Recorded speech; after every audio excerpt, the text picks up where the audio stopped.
अनंत कोटी ब्रह्मांड नायक महाराजाधिराज योगीराज परब्रह्म सच्चिदानंद भक्तपती पालक श्रीगाव निवासी समर्थ सद्गुरु श्री गजानन महाराज की जय.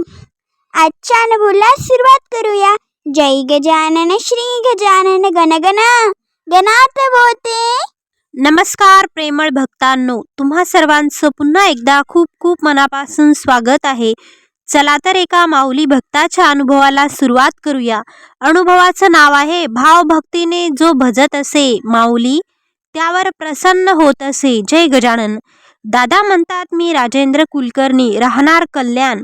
माझी आई महाराजांची निस्सीम भक्त, तिने व माझ्या भावाने महाराजांचा गजानन विजय ग्रंथाचे अगणित पारायण केलेली आहेत. आईमुळे मीही महाराजांची भक्ती करू लागलो. महाराजांचा 100वा संजीवन समाधी सोहळा होता. त्यावेळेला मी माझ्या आईला घेऊन शेगावला गेलो होतो. तिथे माझ्या आईने पारायण केलेले होते. सोहळ्याच्या शेवटच्या दिवशी आईचा 21वा अध्याय होता. त्यामुळे माझी मनापासून इच्छा होती की महाराजांना मोदकाचा नैवेद्य द्यावा. पण त्या दिवशी तिथे प्रचंड गर्दी होती. मी अगोदर लाईनमध्ये महाराजांच्या दर्शनासाठी रांगेत उभा राहिलो. त्यावेळी मनातल्या मनात महाराजांना म्हणालो, महाराज, आज आईचे पारायण पूर्ण होत आहे, त्यामुळे मला तुम्हाला मोदकाचा नैवेद्य द्यायचा आहे. पण इथे खूप गर्दी आहे, मला तो देता येईल का? तुमच्यापर्यंत तो नैवेद्य कसा पोहोचेल असा विचार मी करू लागलो आणि दर्शन घेऊन बाहेर गेलो. बाहेर मोदक खूप शोधले पण काही मिळाले नाहीत. म्हणून मी शेवटी पेढे घेण्याचा निर्णय घेतला व एका दुकानात जाऊन पेढे घेतले आणि त्या दुकानातून पेढे घेऊन बाहेर पडताना तिथे एक माणूस माझ्याकडे आला आणि मला म्हणाला, माऊली, मला प्रसाद देता का? मी त्याला म्हणालो, अजून मी महाराजांना नैवेद्य दाखवलेला नाही. त्यावर तो म्हणाला, राहू दे. आणि परत माझ्या मनात काय आले काय माहीत, मी त्याला एक पेढा देऊन टाकला. तो माणूस परत मला तिथे दिसला नाही. मी त्यानंतर खूपदा शेगावला गेलो पण तरीही तो माणूस मला कुठेच दिसला नाही. पुढे एकदा मी त्र्यंबकेश्वरला महाराजांच्या मंदिरात गेलेलो. तेथील ऑफिसमध्ये त्याच माणसाचा फोटो मी पाहिला.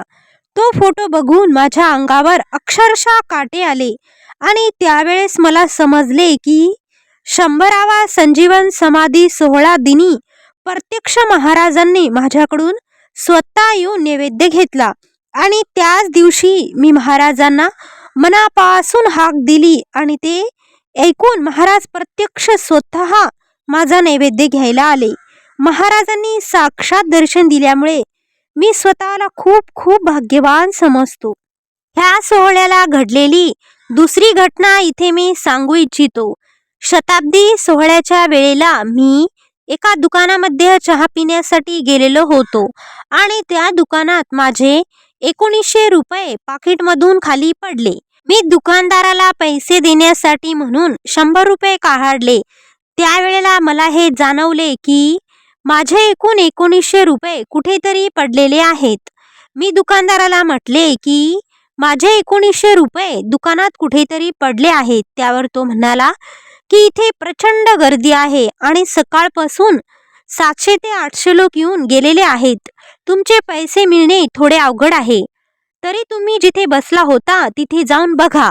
मग मी जिथे बसलो होतो तिथे गेलो आणि तेथील खुर्च्या मी बाजूला केल्या तर तिथे तो 1900 नोटांचा माझा जे बंडल होतं तसाच पडलेलं मला दिसलं.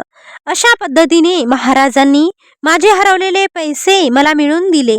आम्ही जे काही आहोत ते महाराजांमुळेच. महाराजांनी आमच्यासाठी खूप काही केले आहे. मी करोनामुळे हॉस्पिटलमध्ये ॲडमिट होतो. मला हाय शुगर असल्यामुळे माझी कंडिशन खूपच क्रिटिकल झालेली होती. माझी वाचण्याची शक्यता खूप कमी होती आणि मला वाचवण्यासाठी लागणारे लाईफ सेवर इंजेक्शन कुठेही मिळत नव्हते.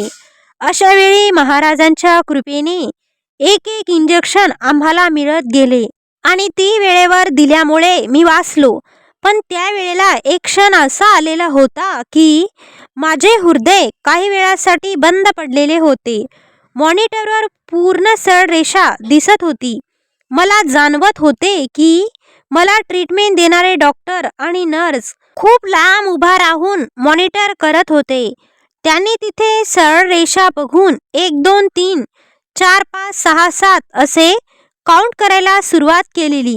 ज्या वेळेला त्यांनी 8 म्हटले त्यावेळेला मला असे जाणवले की कोणीतरी माझ्या थोबाडीत मारलेली आहे आणि मला म्हणत होते की काय झोपलास, उठ आता. हे शब्द ऐकून मी एकदम जागा झालो आणि परत माझे हृदय सुरू झाले.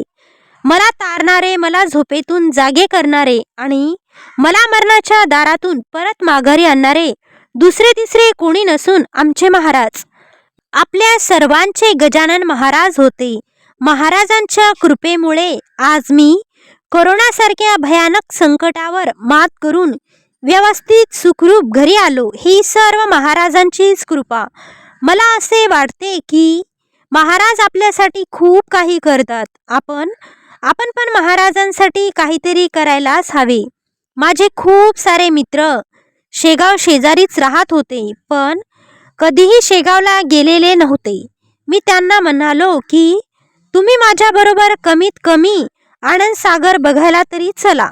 त्यांना घेऊन मी शेगावी गेलो. हे मित्र माझ्यापेक्षा महाराजांचे निस्सीम भक्त झालेले आहेत. मला असे वाटते की सर्वांनी या भक्तीच्या प्रवाहामध्ये लोकांना घेऊन चलावे. आपले महाराज सर्वत्र आहेत. त्यांचे अस्तित्व शेगावमध्ये आणि ह्या विश्वामध्ये सर्वत्र आहे. तुम्ही त्यांना मनापासून हाक मारली की ते तुमच्यासाठी धावत येतात. महाराज, तुमचा आशीर्वाद सतत पाठीशी राहो हीच तुमच्या चरणी विनंती. श्री गजानन जय गजानन, श्री गजानन जय गजानन. राजेंद्र कुलकर्णी, कल्याण येथील या माऊली भक्ताचा अनुभव. तर भाविकांनो, तुम्हालाही महाराजांचे काही अनुभव येत असतील किंवा आठवत असतील तर ते अनुभव सुद्धा तुम्ही आपल्या चॅनलवर शेअर करा. तुमचे अनुभव ऐकून एखाद्या उदास मनाला उभारी मिळेल. आणि नवीन असल्यास आपल्या चॅनलला सबस्क्राईब करा. तुम्ही सबस्क्राईब केल्याने मी जेव्हा पुढचा व्हिडिओ घेऊन येईन तेव्हा त्याचे नोटिफिकेशन सर्वात आधी तुम्हाला मिळेल आणि अजून असेच व्हिडिओ बनवण्यासाठी मला सुद्धा प्रोत्साहन मिळेल. जाता जाता कमेंट बॉक्समध्ये गणगणा गणात बोते टाईप करा. धन्यवाद.